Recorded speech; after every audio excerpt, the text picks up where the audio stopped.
everybody. Happy Wednesday and welcome to Wednesday Live Coffee Talk. If you are new to me, I am Michelle Quay. I am a visibility confidence coach. Now, I help women entrepreneurs and coaches to tell a better story so that they can be visible on social media and everywhere they go so they can start getting seen, getting hired, and getting some money in the bank. That's what I need right now. I'm just kidding. But welcome to the show. This is a show that we talk about love, courage, and connection. And every week you can expect me bringing a guest onto the show, sharing their personal journey on how and what inspired them to be the journey that they're on and how they become successful in the area that they take ownership with.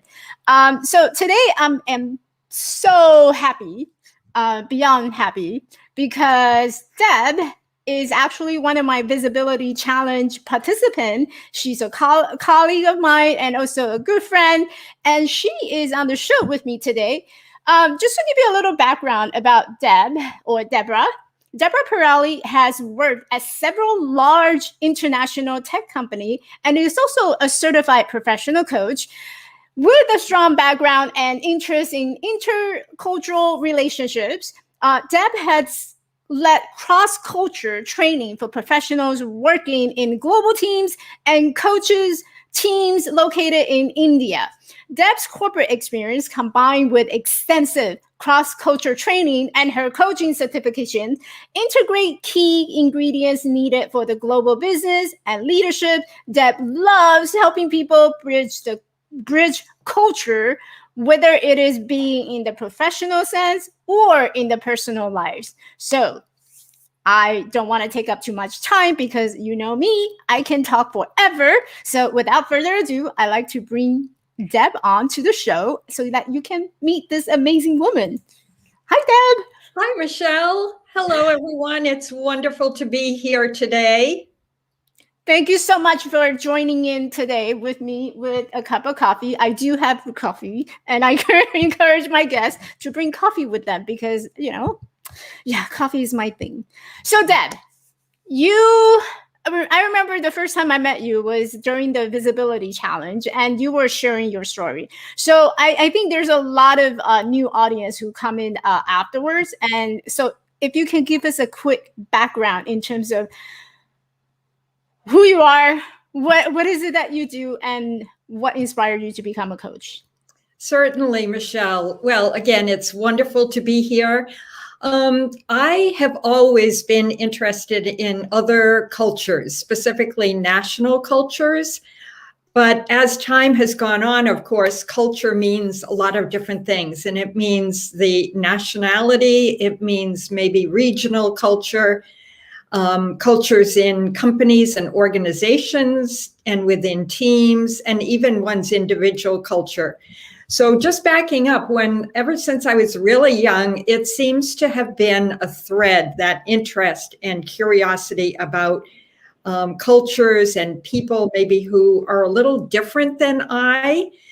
That's been a thread throughout my life. And I've always sought that in terms of the arts and language a little bit, and dance and architecture and travel, which I absolutely love, and also studying cultural anthropology and intercultural relations, which is really the human side of the international aspect. It's people to people.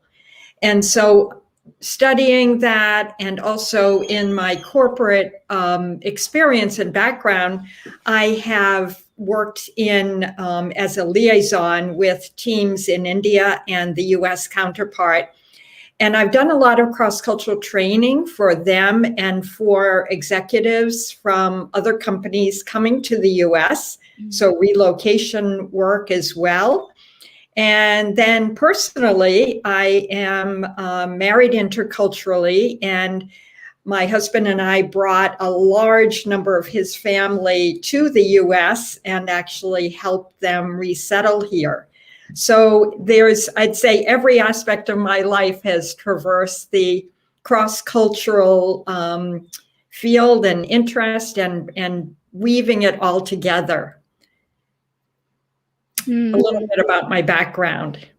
We have actually Janet on the line, and then she said she had a similar thread of life. Wonderful. And I think it's being shared by many people that we come from, well, especially as immigrant and as someone coming from a different country, I can also relate to the fact that, there's that culture and multicultural relationship and experience that it's very unique and it's very different. So, given that you have such a rich background in across all culture, what do you believe is the biggest challenge for people? Like, because you work with people a lot. So when it comes to culture differences or diversity, what's been the biggest challenge that people are facing? I think one of the biggest challenges people are facing when coming to a different country, going to, even if you think back to when maybe you first went to a different country or even a different part of your own country, and what was different to you. Maybe you were intrigued by the new smells and the new sights and the different foods. And yet there might, as you went a little deeper, maybe you were outside.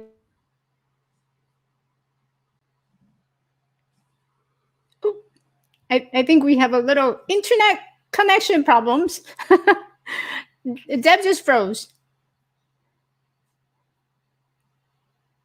This is what happened when we're working with technology, because sometimes the technology, the call would drop, and then what do? You kind of just, filling the space and waiting for Deb to come back and unfroze from the screen. Deb, are you there? Deb, your internet just dropped.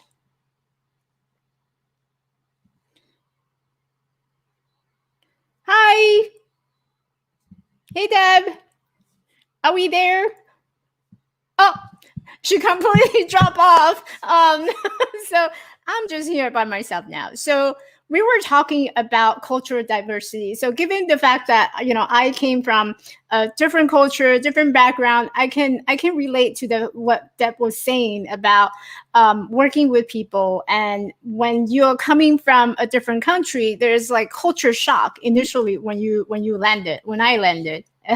So the first thing that was shocking to me was, well, it's actually a good thing, because I remember when I was sitting at the airport, so I had an overlay coming from Taiwan to United States, and we had an overlay in Japan.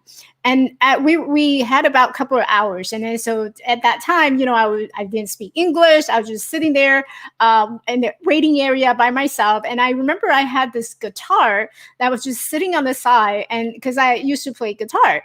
And this American, I don't know whether or not he's American, but he's white. He came and he pointed to the guitar and then said, "Do you play?" And I understood it. And he said it very simply, "Do you play?" I nod. I didn't know how to respond. I said, "Yeah." And then he picked up the guitar. He said, "Can I borrow it?" And then he borrowed it. And then he was playing, and he played this beautiful piece of music. And I don't know, this is something that I wrote in my book, where I was describing this first encounter with this gigantic, tall, white Caucasian man. I don't know how to communicate with him. I don't know whether he's a good guy, bad guy. I have no idea. But he pointed to my guitar and he wanted to play. So I lent him my guitar, and then he starts playing. And I was just amazed by how beautiful the song was. I think it was something that was based on Christianity, because the melody and the sound and the lyrics sound like it. But at the time, again, I didn't speak English, so I couldn't have understood what the lyrics mean. But that it just kind of really stuck to me that, you can go to a foreigner, you can go to someone.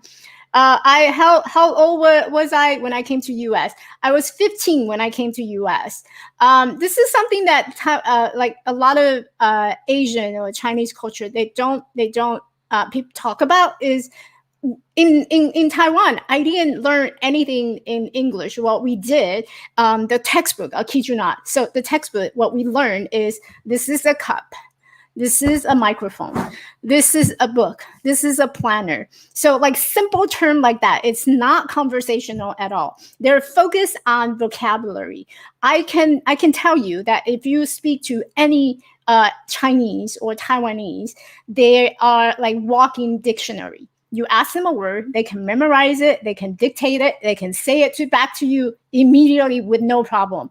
But when you ask them to do a conversation, and I think this is a lot of a foreigner struggle, is when you ask them to do a conversation, they have to translate that language back into the way that they speak, and then translate it back. So I got Deb coming back. Her internet is working again. Oh, I am so sorry about that. I apologize. Talking about going to a different country, and I totally left the planet, didn't I, from the internet world? I apologize. Technology. No need to apologize. I think by now, we're all familiar with how technology would drop our calls and you come back right in and pick up from where we left off. Yeah, there we go. Welcome back. Thank you. Thank you for filling in during that time. I'm sure you have a lot of good experience to share, Michelle, as well about this. So I was talking about the challenges, I know, and as I hope you heard the last part, which I did say, I think one of the biggest challenges is going outside one's comfort zone and then actually belonging, having a sense of belonging in a new environment with people who are different, and to be understood, not just with language, but more deeply. And I think that's a need for all of us as human beings, but especially when crossing cultures. I totally agree. And as you were coming back to the show, I was talking about the language. And one of the things that I was struggling with and fighting for that sense of belonging was through language. And a lot of time, it's not because I'm stupid. It's because I'm still translating all that English saying into the Chinese, and then translate the Chinese back into English. So there's a period of lag time for me to actually be able to think through and communicate clearly what I want to convey. So initially that was shocking to me because, I look around, there are people conversing so fluently, and it makes me feel really bad and makes me feel really guilty about not being able to speak fluently. So I start to speak faster, start skipping words, and it's not really a good way to learn English at all. And I think Janet here is an English teacher, and she can tell me for sure that is not a good way to learn English, period. But I was struggling for that sense, like you said, that sense of belonging. And you mentioned in your show about love, courage, and connection. And it takes a lot of courage for someone to go to a different culture, whether it is just to travel and experience it, or whether one goes to study in a new country or to work in a new country. And I've been doing some relocation training as well for newcomers in the U.S., for people being relocated for their jobs. And it takes an enormous amount of energy and courage. And then again, the need for connection. And so I see my work as a coach and trainer in the intercultural area, and as more of a liaison, a bridge, and to help bridge that connection that people are striving to make and to be understood. Mm-hmm. So in terms of, because you work with teams and companies and corporates a lot. So in terms of the way that you help people overcoming or starting to really blend in, is it blend in, or I think blend is a bad choice of word, but I can't think of any better words besides just blending and helping them to crossing that culture barrier. What are some of the ways that you help them doing that? Well, one of the ways, if it's someone coming from a different country to the U.S., I do have a training module that I offer. So I do give cross-cultural training that talks in general about cultural differences, but also specifically about U.S. culture. And that might include things like communication style and different dimensions of culture. For example, just one thing is some countries, people from some countries, not to stereotype, but in some respects, some cultures measure more highly in direct communication style, whereas others might be more indirect. And of course, in the corporate world, communication is often has to be expedient, clear, and direct. So if it's someone coming to work in the US, I would work with them in terms of helping them understand US business language and culture, as well as lifestyle, living aspects, and general communication and cultural differences. Mm-hmm. And so I think that is part of it.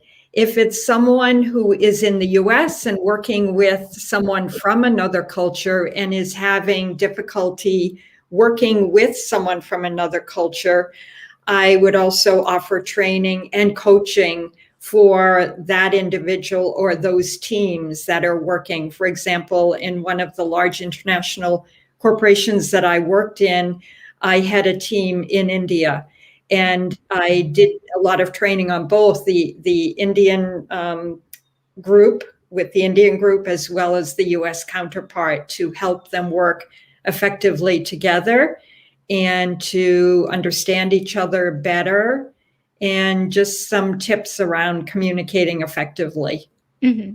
I personally believe that communication is huge when it comes, communication is huge when it comes to making connections. You can't possibly making connections or deeper connection without the ability to communicate however and whatever that you need to communicate. So I'm curious, in terms of communication, what would be the biggest difference between how American communicate versus how Indian communicate? Okay, I think one of the big differences is, as I mentioned a little bit earlier, one thing is the direct style of the American business person, especially, but in general, I think the American communication style is pretty direct and straightforward and succinct. And the communication style in India, depending again what part, India is comprised most of so many states that are almost like individual cultures and countries in themselves. But generally, the communication style is a little less direct. And I think there's also higher power distance in India, where there is great respect shown for someone in let's say a higher position. There's much more emphasis on hierarchy. Mm-hmm. And so I think an individual might be more inclined to want to appease the boss, so to speak, or the professor in the educational realm. Whereas in the US, there's maybe more of a level of leveling or a sense of somewhat of equality. Or maybe more casual communication between the different levels in the hierarchy. So those are just some examples of those differences. I also work with individuals who are not only in the corporate world or their work space of working with people from different countries, but who are in interpersonal or personal relationships with people from other cultures. Having been married and involved with my extended family for so long, that is another aspect on the personal realm. So the coaching would be with organizations, teams, also with individuals, or more life coaching. As you're talking about the individuals, I can imagine, because I've seen a lot of my cousin actually marry a white guy, a Caucasian guy, and he's the first in bringing into the family as to, it's a different culture, different background, different settings, and so it took us a while to get adjusted to the fact that, you know, there's that culture differences, and not all cultures have that tight bonding behind family. We go and do things as family, we go to places as family, we talk about difficult things as a family as a whole. Everybody pack up and go. It's more private, it's more independent, and they like to do things on their own. So that was huge when it comes to just in the same family, and that was something that we had to learn, especially my parents and, you know, their my cousin's parents, and it was just, yeah, it gets really complicated. So what's your experience in terms of the intercultural marriage? What was it like? Yes. Well, it was challenging. We started off this discussion talking about challenges, and it certainly was challenging because the culture was very different from mine, not only national culture background, but also family culture. I came from a very small family culture. As growing up as an only child, my husband was one of 8. And as you were saying, Michelle, family was such a core aspect of the culture my husband was from. And everything was done as a group, as a family. If a meal was made, they would make 4 times the amount of food needed because somebody might bring a friend or another relative, cousin might be visiting. And so that was very common. Whereas in my cultural background, it's more, I think, planned. We would want to know how many are coming to dinner, for example, and as you said, much more independent, individualistically thinking. And so there's more focus in the US culture on the individual than maybe the collective nature of my husband's family. So there was a lot to digest and to acclimate to and to integrate. But the beauty of all that, I think, it's very enriching, or it was for me, because there really was a development of almost a third culture. So you learn as time goes on, or I did, to take aspects, positive aspects, and learn from the new culture and from my own, and kind of distill them and weave them together, and thereby expanding one's knowledge, one's experience, maybe becoming a little more understanding and empathetic toward people who are coming here from other cultures, immigrants, for example. And so it's really a very rich experience ultimately, despite the challenges. But anything that is enriching and worthwhile takes a little work usually. Yeah, I can. We're sitting here and we have our smile on. We talk about it as if, you know, it was so easy. I'm pretty sure, you know, at the time and the moment that you have, I don't know, 20 visitor outside your door unplanned and they're visiting you, that moment is just shocking. Oh my gosh, how do I do the city? Do I have enough plates? Do I have enough water to go by? I mean, you know, why would my husband tell me all these things in the first place? Right? So there's a lot of that judgment and coming up. And so it's a way of communicating, and we communicate sometimes through our behavior.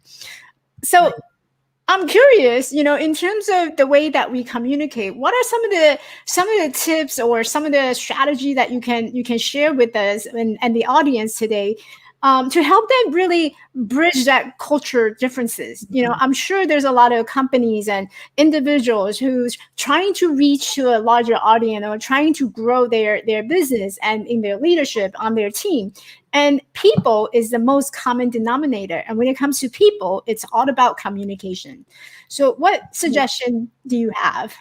That's a really good question, Michelle. And, you know, in this it's been a global economy and global business for a long time, but especially now with the ability to remotely work together, and teams are often made up of people from all over the world, as we've seen, especially this past year. And that's very possible.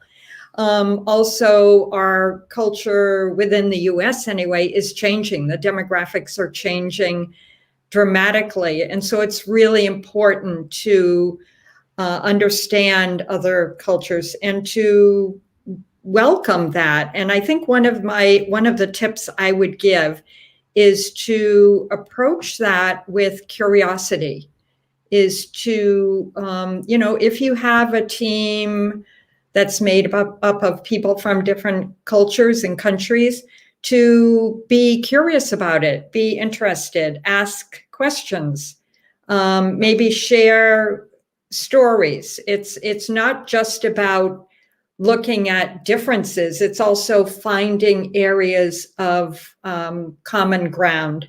And we certainly, as human beings, have lots of opportunities to find common ground. And ultimately, I think that is also our avenue or path toward a greater peace in the world in general, but in our own personal and work lives. I think it's so absolutely essential what you had just shared. It's about understanding each other and really just finding that mutual ground. And one thing that popped into my head is, at workplace, so it's comprised of different people and different teams, and we all have different type of food. And even when it comes to food, it's very different. So Asian, we like to eat fish, shrimp, and things that stink up the whole office.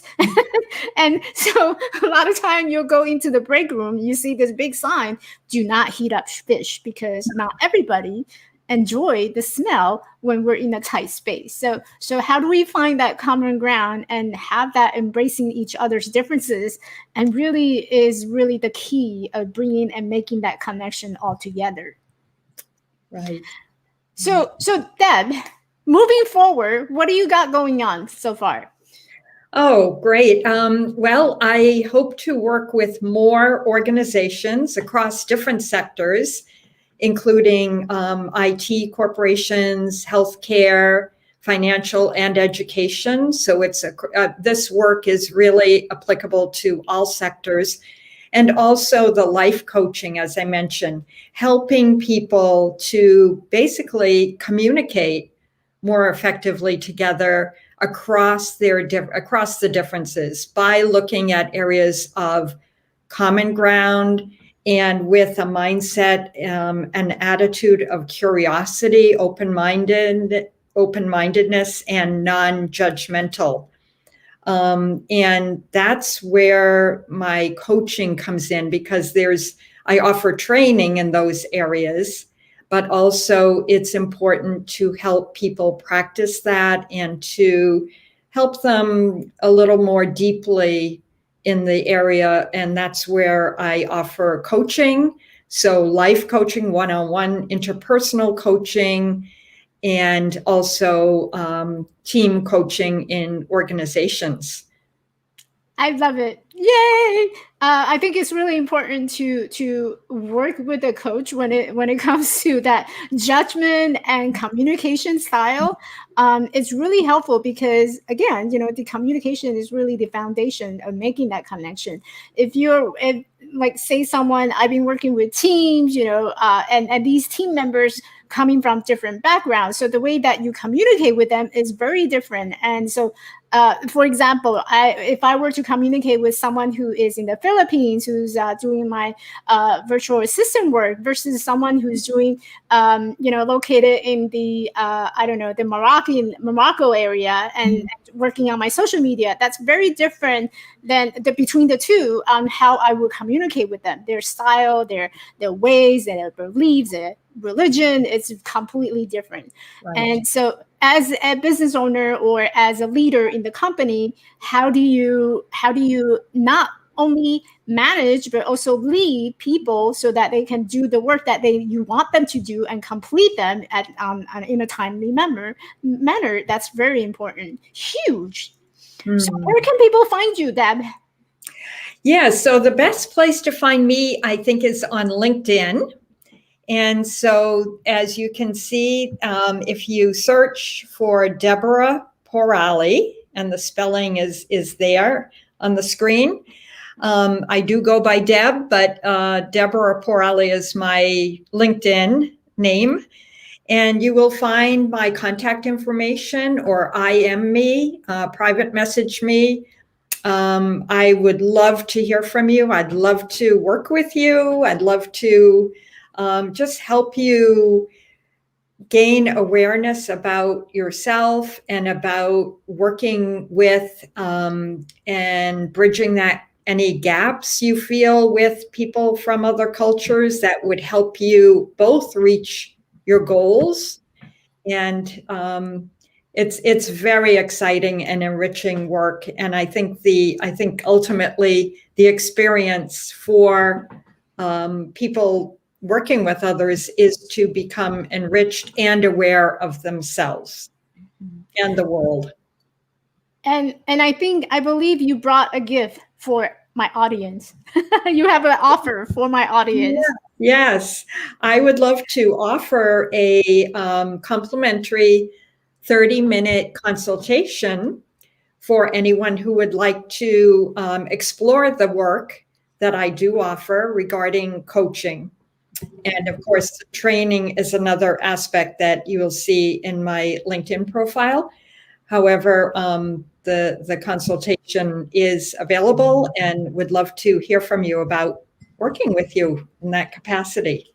So again, ladies and gentlemen, mostly ladies, be sure to check out her LinkedIn profile and send her a DM. And if you're watching this as a replay, go to the LinkedIn and send her a DM so that you can get that 30 minutes free consultation with her. And I would just encourage you to give it a shot, give it a try, because, you know, one thing that I encourage people to do is actually go on, if you're thinking about working with a coach or hiring a coach, all the coaches, you know, most of them would offer you free consultation or free resources. That it's really your opportunity to get them, download them, take advantage of it, because you want to find the coach that really resonate with you and who you feel comfortable working with. So I would highly encourage you, if you like what Deb is sharing here, then go check her out and just give it a shot and just spend 30 minutes with her and see what happens.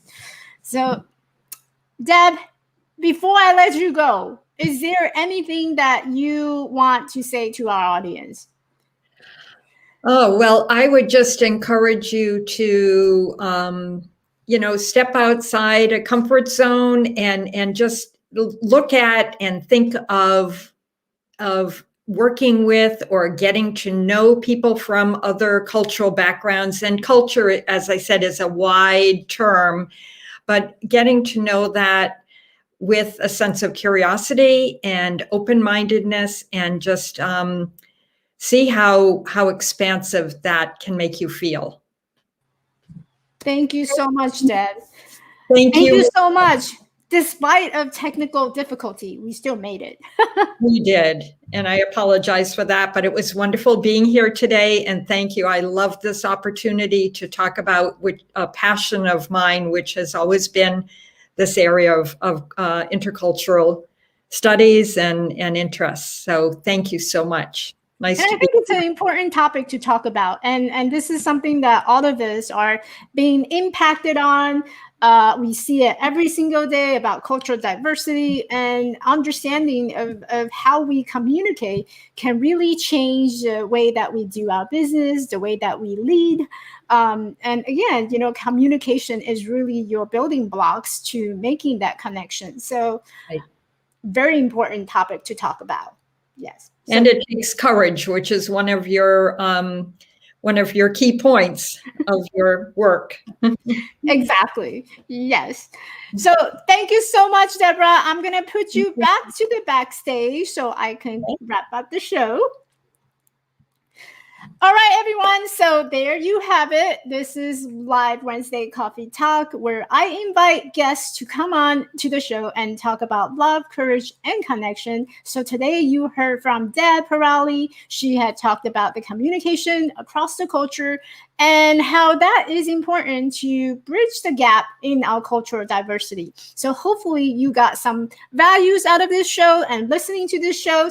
And next week, we will have another guest to bring on to the shows to talk about love, courage, and connection. And for those of you who have not followed me already, be sure to like, comment, and share these videos. If you're watching it from YouTube, you can definitely make a comment and be sure to subscribe to my channel. If you're watching this from the group, just so you know, we have another live training coming up this Friday where I am going to show you the 3 different ways of how to get clients on social media. So make sure you go check out the event page and send yourself a reminder and join me live on Friday at 1 o'clock.